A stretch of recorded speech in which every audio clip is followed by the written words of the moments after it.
Hello and welcome back to Under the Moons, and we are continuing our 1000 subscriber video with the answer to the Q&A questions. A total of 9 were asked.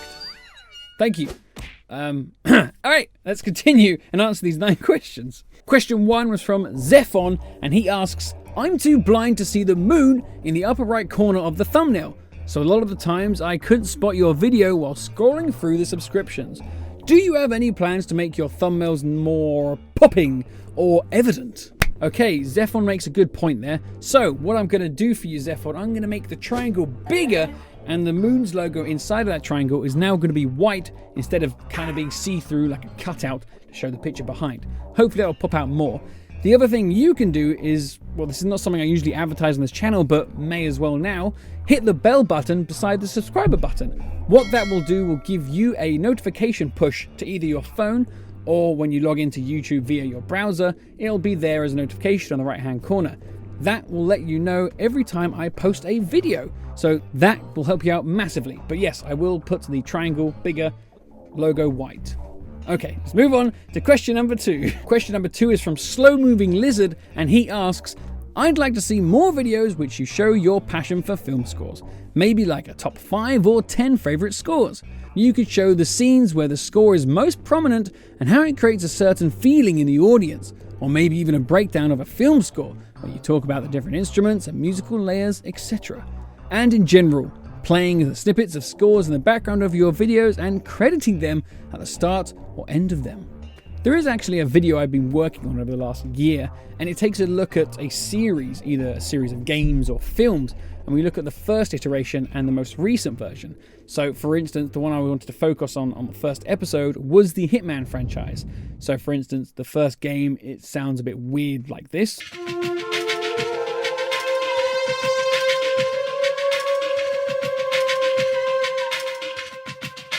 And in the latest game, it sounds more like a spy thriller.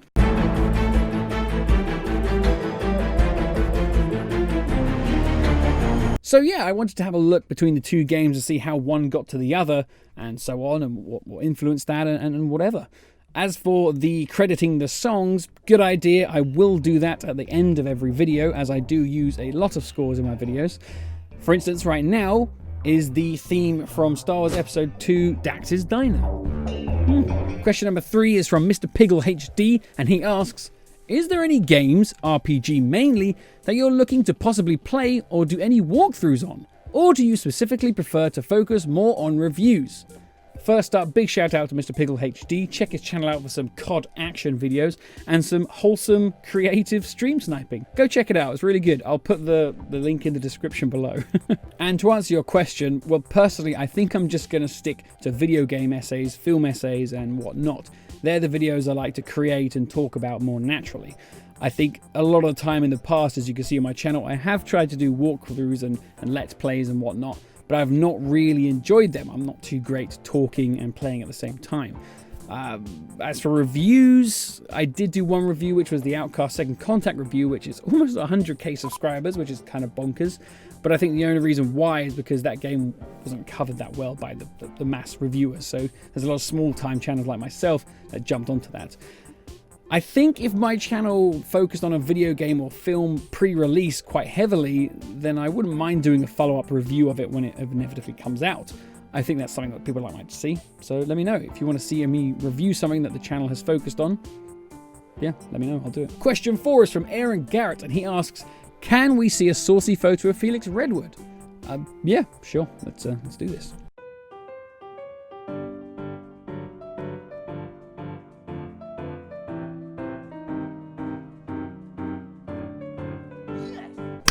There you are. Question 5 is from Kirsty Mitchell, and she asks, if you could be someone else for a day, who would it be and why? If I can't choose a more motivated version of myself from a parallel universe, or just me when I was younger and healthier, then I would probably go for Nikola Tesla. He's the kind of grandfather to all the modern technologies we use, kind of essential technologies we use. It's kind of crazy when you look back and see the list of things he's created.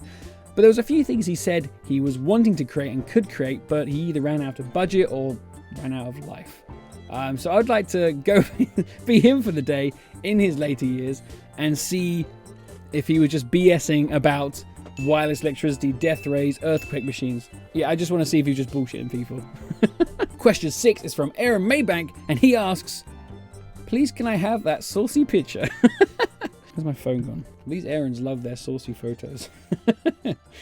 Here is your saucy picture. And now we reach question number 7 from Paul Arnold, who asks, who is your fave rotten troll?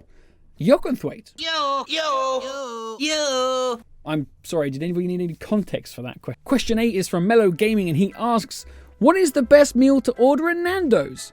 Right, so depending on your intake, if you want something big or something a bit smaller, either go for the half a chicken or quarter chicken, either marinated in any of their extra ones that aren't heat. You want to go for a nice punchy flavour marinade because you've got loads of sauces you can add afterwards for the heat.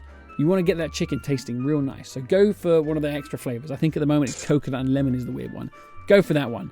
Sidewise, peri salted chips, can't go wrong. And corn on the cob. Nice, buttery, sweet, makes a great tasting combination of flavours. So go for that.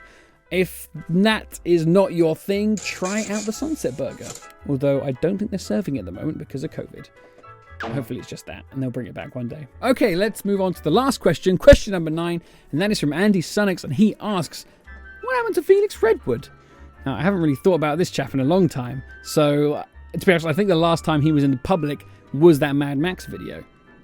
So I'd say, I think what he's been doing recently is, in the time he's had in lockdown, he's probably been putting a new pitch together for a TV show in which he'll be testing out cages for humans, which can include like a shark tank cage, that dome at London Zoo to protect you from meerkats, that one to stop polar bears getting in, and probably the one where you can dance and no one can reach you. I think there'll be a good little, that's probably what he's doing. He's probably want to test out some of those.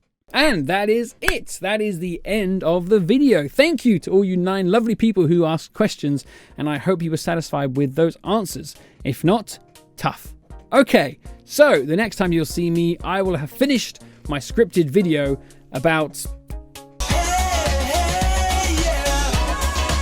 Yes, exactly. Looking forward to that one. Alright, so well, thank you all for watching.